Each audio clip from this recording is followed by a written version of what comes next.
Selamat siang, jumpa lagi di channel Kas TV. Buat sahabatku se-Indonesia, se-Nusantara, di dunia pengangguran tentu kita biasa menghadapi musim hujan dan musim panas.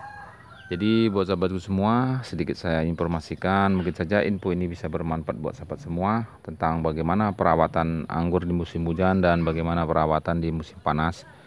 Jadi kondisi di musim hujan bisa kita lihat seperti ini di sebelumnya. Untuk setiap wilayah tentunya berbeda-beda, tepatnya di Sumatera Utara ini di bulan September sampai Desember itu benar-benar hujan yang sangat ekstrim yang terus-menerus diguyur.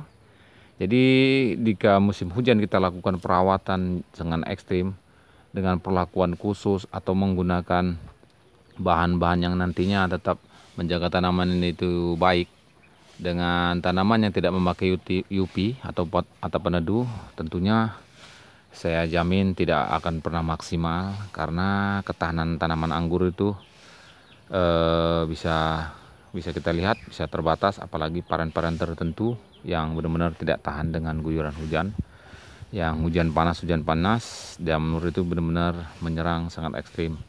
Tentunya dengan itu semua juga tetap kita lakukan perawatan, namun tidak terlalu signifikan ataupun terlalu berlebihan. Cukup saya biasanya melakukan penyemprotan dengan pestisida atau fungisida agar mempertahankan daunnya saja dan batang tidak rusak ataupun terserang dengan hama-hama seperti penggeret batang ataupun kutu perisai.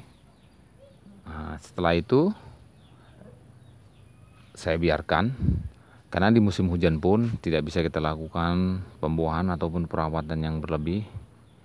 Beda dengan menggunakan plastik gupi. Jika plastik gupi mungkin bisa dilakukan pembuahan ataupun perawatan karena dia terhindar dari air hujan. Sedangkan tempat terbuka seperti ini kita harus bisa memahami karakternya. Jadi anggap saja ini seperti di asalnya di musim salju.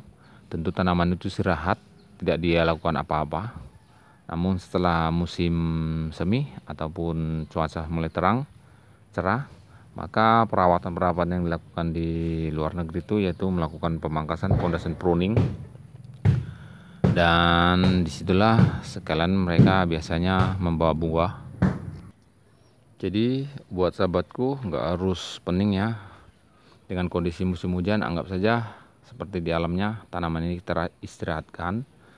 Nanti dengan musim hujan baru kita lakukan perawatan ulang, perbaikan.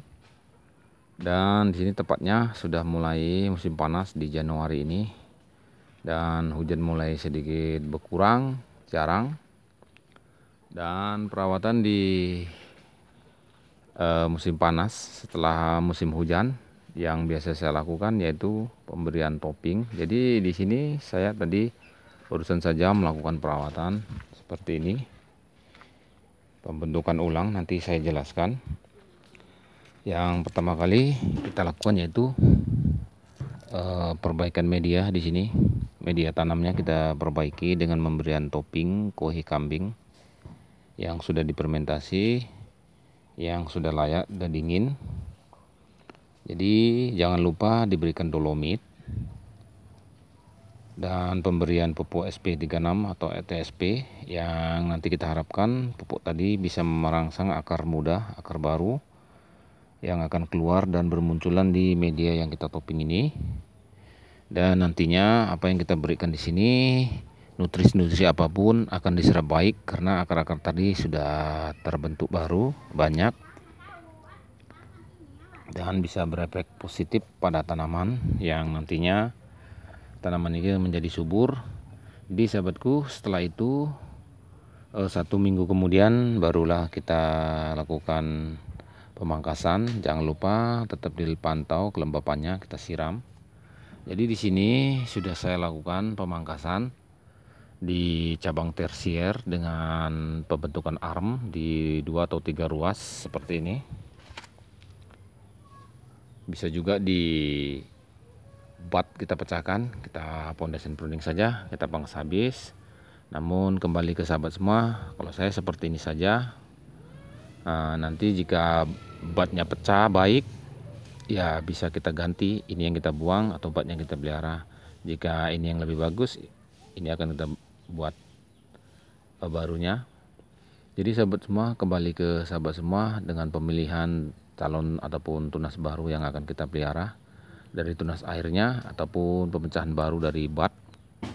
Biasanya dari bat itu akan lebih bagus, namun tidak semua tanaman mudah untuk dipecahkan, harus menggunakan bantuan Dormek jika sebagian tidak pecah.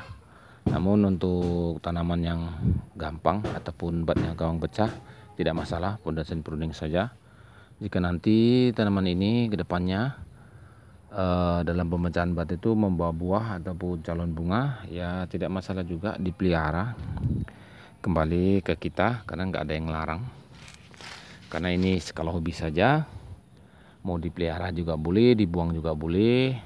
Dan setelah cabang tersier tadi mulai tumbuh dengan panjang kurang lebih di 1,2 sampai 1,5 meter, kita berhentikan saja potes pucuk.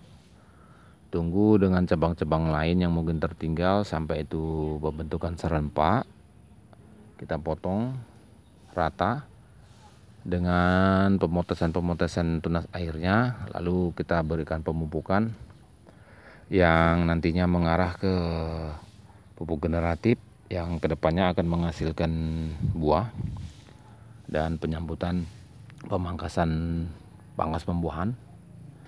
Nanti buat sahabatku semua, untuk pembuahannya bisa sahabat pilih sendiri, apakah foundation pruning ataupun medium atau long spur, itu bebas, tergantung tanamannya, variannya, dan maunya sahabat seperti apa. Jadi di sini cuman saya berikan info bagaimana menghadapi ataupun menyambut musim panas. Karena di musim panas ini sangat baik kita lakukan pembentukan cabang ataupun persiapan untuk pembuahan. Dengan adanya cuaca yang terik, panas, tentu akan lebih maksimal lagi dalam pembentukan tunas buah ataupun calon-calon buah yang akan kita besarkan. Karena di situ juga akan terhindar jamur ataupun kurangnya intensitas hujan, dan perawatan lebih mudah karena ini tidak memakai UV dan biasa saya lakukan dengan perawatan yang seadanya. Namun di saat penyambutan musim panas kita sedikit waspada ataupun lebih bagus lagi perawatannya, karena di sini yang benar-benar kita tunggu untuk para pengangguran yang tanam anggurnya tidak memakai UV. Kesempatan di musim panas ini, kesempatan yang kita tunggu-tunggu, di mana tanaman itu akan kita buahkan atau kita bentuk ulang cabang tersiernya. Dan ini hasil dari pemotongan tadi yang sudah kita buang dan kosong seperti ini. Setelah pemangkasan seperti ini, jangan lupa dilakukan penyemprotannya, penyemprotan fungisidanya dan pestisida, agar nantinya sisa-sisa jamur yang mungkin masih melekat di batang ataupun sisa potongan itu akan bisa teratasi, dan batang-batang tadi yang tadinya mungkin masih ada tersisa hama ataupun penyakit yang menyerang batang itu bisa teratasi dengan pestisida. Oke sahabatku semua, terima kasih sudah menonton video ini. Jangan lupa like, comment, dan share. Terus dukung channel ini dan ikuti perkembangan tentang informasi di pengangguran di channel Kas TV. Sampai jumpa dan tunggu video selanjutnya. Assalamualaikum warahmatullahi wabarakatuh.